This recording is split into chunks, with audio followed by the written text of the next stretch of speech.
On news Bihar. इस वक्त हम हैं ऑन न्यूज के स्टूडियो और हमारे साथ हैं ऑन न्यूज स्टूडियो में ऑन न्यूज के editor in chief Madan Gupta. आज आपको ले चलते हैं, बिहार में उपचुनाव है और उपचुनाव में 4 सीटों पर विधानसभा का चुनाव हो रहा है, जिसमें राष्ट्रीय जनता दल यानी महागठबंधन, एनडीए जिसमें जेडीयू, हम, चिराग की पार्टी और भाजपा, और एक तीसरा पार्टी एंट्री लिया है जन सुराज।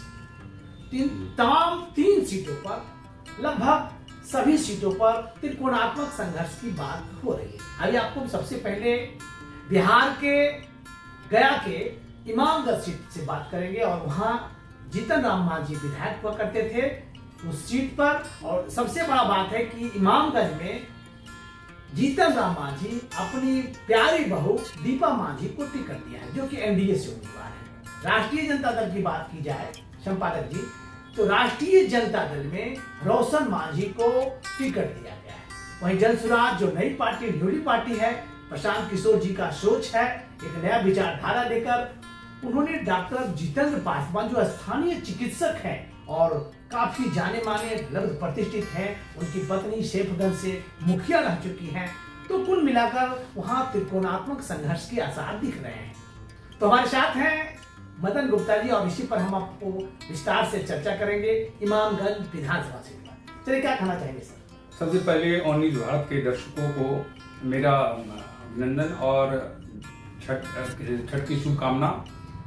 साथ ही आज उपचुनाव के संदर्भ में माननीय जहाँ पे लोग खड़े हैं, मंत्री जी की इमामगंज की जब बात हो रही है, तो वहाँ से जो दीपा मांझी खड़ी हुई है उस पर हम लोग चर्चा करेंगे, उस सीट की चर्चा करेंगे हम लोग कि आखिर वहाँ पर क्या स्कोप बन रहा है, क्या ग्राउंड रिपोर्ट क्या कहती है, इस पर चर्चा करेंगे हम। तो देखा जाए कि वहाँ पर जब पहली जो जीत हुई थी हमारे माननीय मांझी साहब की जीत थी, तो एक बड़ा सा मैंडेट मिला हुआ था, क्योंकि ये बिहार के चीफ मिनिस्टर रह चुके थे। लेकिन अभी परिस्थितियां बदल गई है, अभी लोगों को एक नई पार्टी के रूप में जन स्वराज पार्टी आ रही है। उनका मानना है कि जो जातिवाद की जो तर्ज पर एनडीए ने जो सीट दी है, दीपा मांझी को दिया गया है, एससी कोटा से दिया गया है, लेकिन वहां पर उनका मानना है हमारे प्रशांत किशोर जी का कि ये जातिगत रूप से नहीं दिया गया है। जाति में तो कई लोग नेता थे, आज अपने मंत्री बन गए, अपने बेटे को मंत्री बना लिया, अब बहू के मंत्री बनाने की बात, ये परिवारवाद की बात है, ना कि कोई जातिवाद की बात आ रही है। ये बात समझा रहे हैं वो, ग्राउंड जीरो रिपोर्ट पर बता रहे हैं वो। सबसे पहली बड़ी बात कि वहां पर जो त्रिकोणात्मक बात भी हो रही है, लेकिन जो परिस्थितियां जिस तरह से कंपेन कर रहे हैं प्रशांत किशोर और कह रहे हैं जिस तरह से हमलावर हो रहे हैं, एंटी इनकम्बेंसी की बात कर रहे हैं वो।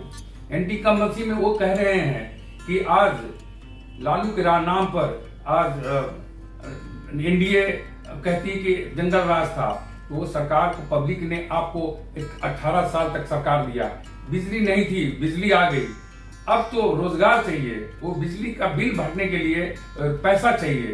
तो ये रोजगार, पढ़ाई और पलायन, इस मुद्दे पर ये प्रशांत किशोर जी बोल रहे हैं। सर मैं आपको रोकना चाहूंगा। आपने पढ़ाई, बिजली, तमाम तरह के मुद्दे को गिनाया। आपने बताया कि मुख्यमंत्री नीतीश कुमार जी 18 साल तक लगातार शासनकाल के, जिसमें मांझी जी भी शासन इंक्लूड रहा, जिसमें कुछ दिनों के लिए आरजेडी, 18 साल में कुछ दिनों के लिए बीजेपी, और एट प्रेजेंट की बात की जाए तो बीजेपी, हम, चिराग पासवान, तमाम पार्टी मिली सरकार बिहार में चल रही है। अब बिहार में विकास की बात की जाए, परिवारवाद की बात की जाए, तो परिवारवाद को लेकर के लंबे चौड़े भाषण दिया करते थे, जैसा कि आपने पहले भी कहा कि मांझी जी कभी राहुल गांधी पर प्रहार करते थे, कभी तेजस्वी पर प्रहार करते थे, आज खुद परिवारवाद के जाल में फंस चुके हैं। आपने कहा जातिवाद, बिल्कुल प्रशांत किशोर जी जो जन सुराज पार्टी के सूत्रधार हैं, वो जाति पाति से ऊपर उठकर, धर्म संप्रदाय से ऊपर उठकर एक नया समाज के निर्माण की बातें कर रहे हैं। वो एक नया बिहार बनाने की बातें कर रहे हैं। उन्होंने कहा बिजली मीटर को लेकर, पिछले दिनों आपने देखा होगा बिजली के मीटर को लेकर के चिराग एवं तमाम पार्टी, खासकर तेजस्वी की जो पार्टी है, बिहार के कोने कोने में तमाम प्रखंड स्तर पर स्मार्ट मीटर पर हमलावर हुए थे। जो अनाप शनाप बिजली आ रही थी, बिजली का बिल आ रहा था, इस पर लोगों में कुछ रिएक्शन है। अब आपने इमामगंज की बात कर लेते, इमामगंज में उन्होंने अपने बहू को टिकट देकर वहां के लोगों में उहापों की स्थिति उत्पन्न हो गया है। क्योंकि बहू ही क्यों, बहू के अलावा उनके इर्द गिर्द कई कार्यकर्ता थे, उनको भी टिकट दिया जा सकता था। तो इन बात को लेकर वहां के लोगों में काफी उहापों की स्थिति है। मांझी समुदाय में कई बड़े चेहरे थे, लेकिन मांझी जी ने ऐसा नहीं किया। डॉक्टर जितेंद्र पासवान उनको टिकट दिए हैं, तो कहीं ना कहीं पासवान संवर्ग के लोग एनडीए में वोट ना दे करके डॉक्टर जितेंद्र पासवान को वोट करने के आसार दिख रहे हैं। जी आप जी देखिए, दो तरह के, एक तो परिवारवाद का मुद्दा लग रहा है, एनडीए के ऊपर में लग रहा है। दूसरा जो डॉक्टर जितेंद्र पासवान जी को पर भी आरोप लगाया जा रहा है कि डॉक्टर नहीं है। तो ये प्रशांत जी का कहना ये था कि ग्राउंड रिपोर्ट से यही रिपोर्ट आई कि भाई डॉक्टर तो पूरा गांव बोलता है, डॉक्टर वो आरएमपी हैं, तो आरएमपी की डिग्री किसने दिया? बिहार सरकार ने दिया। अगर वो डॉक्टर नहीं है और इलाज कर रहे हैं, रुपया कमा रहे हैं, तो आप उसको जेल भेजिए, कानूनी कार्रवाई कीजिए। आप आरएमपी की बात करते हैं तो पूरे राज्य के अंदर 1 लाख से ऊपर आरएमपी डॉक्टर हैं जो ग्रामीण क्षेत्रों में काम कर रहे हैं, वहीं पे इलाज कर रहे हैं। ये तो बिहार सरकार पर आक्षेप लग रही है। बच्चे भी स्वस्थ हो रहे हैं, क्योंकि उनका अपना अनुभव, आरएमपी रहते रजिस्टर्ड मेडिकल प्रैक्टिशनर है, ये भारत सरकार की तरफ से ये प्रदान करने की सुविधा उपलब्ध है। और जब ये डिग्री मिलती है गांव ग्रामीण क्षेत्रों में, आपका पीएससी काम नहीं कर रहा है, आपका रेफरल हॉस्पिटल काम नहीं कर रहा है, उस परिस्थिति में डॉक्टर का जो उपाधि है या डॉक्टर जो लोग बोल रहे हैं, प्रशांत किशोर नहीं बोल रहे हैं, प्रशांत किशोर जितेंद्र पासवान बोलते हैं। वहां के लोग, वहां के सारे लोग बोलते हैं डॉक्टर जितेंद्र पासवान। यही एक मुद्दा उठाया जा रहा है, वो डॉक्टर नहीं होके एक लोगों को बरगलाते हैं। लेकिन जो लोगों का मानना है, इस बार 100% जीत सुनिश्चित होने जा रही है डॉक्टर प्रशांत किशोर के उम्मीदवार डॉक्टर जितेंद्र पासवान की। कहीं कोई टफ नहीं होगा, अंडर करेंट है। लोग दिख रहा है कि ये मोमेंट पे सारी चीजें बदल जाएगी, लेकिन ये बदलने वाली नहीं है। ये परिवार और जातिवाद का एक अलग मुद्दा ही दिख रहा है यहाँ पे, और राजद वहां पे लड़ाई में है भी नहीं जो परिस्थितियां कह रही है। तो जितेंद्र पासवान चाहे वो 10,000 वोट से जीते, चाहे 25,000 वोट से जीते, जीतना सुनिश्चित हो चुकी है, ऐसा ग्राउंड रिपोर्ट कहता है। बिल्कुल। इमामगंज विधानसभा की बात की जाए, इमामगंज विधानसभा में उपचुनाव का फाइनल रिपोर्ट हमारे editor in chief Madan Gupta sir ने स्पष्ट कर दिया है कि वहां Roshan Manjhi versus Deepa Manjhi versus doctor Jitendra Paswan, इन तीनों के तिकड़ी के जाल में त्रिकोणात्मक संघर्ष नहीं होकर सीधा संघर्ष होगा। और सीधा संघर्ष में डॉक्टर जितेंद्र पासवान जो जन सुराज के उम्मीदवार हैं, वो जीतने जा रहे हैं। और अब आपको ले चलते हैं बेलागंज विधानसभा। बेलागंज विधानसभा का मैं एक समरी बता देता हूँ कि बेलागंज विधानसभा में सुरेंद्र यादव यहाँ से विधायक हुआ करते हैं, जो कि इस बार सांसद हो गए हैं।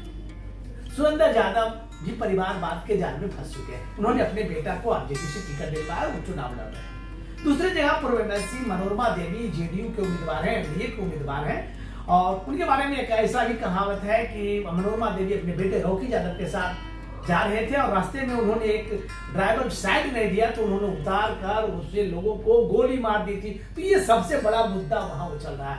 तीसरा सबसे बड़ा ये बात है कि न्यूली पार्टी, जिसको कह रहे हैं जन सुराज ने यहाँ भी गोटी खेल दी है, यहाँ भी दांव खेल दिया है।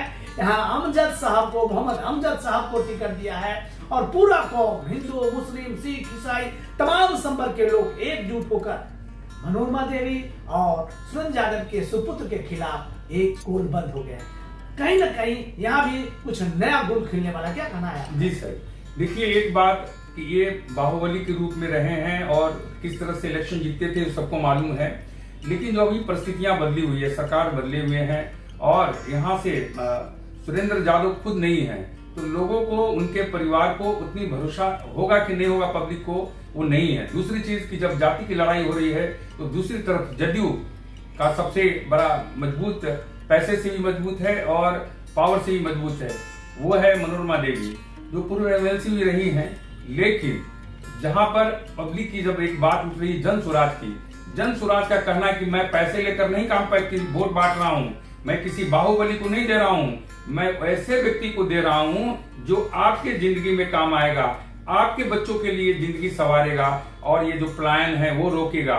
और बहुत सोच समझकर मोहम्मद अमजद को उन्होंने उम्मीदवार बनाया है और पब्लिक का राय जानने के बाद बनाया है। वहां पर जब कैंपेन शुरू हुआ था शुरू में, तब बेलागंज का जब कैंपेन में वहां पर राय मांगी गई थी, तो मालूम चला कि मोहम्मद अमजद 4,500-5,000। मैं आपको रोकना चाहूंगा, जब जन स्वराज का जब कैंपेन हुआ था, रायशुमारी हो रही थी, तो उसमें मोहम्मद लियाकत को टिकट देने की घोषणा प्रशांत किशोर जी ने किया था, लेकिन बीच में उन्होंने कैंडिडेट को बदल दिया। मोहम्मद लियाकत को नहीं रखकर मोहम्मद अमजद साहब को पुनः टिकट दिया गया और उन्हें लड़ाया गया।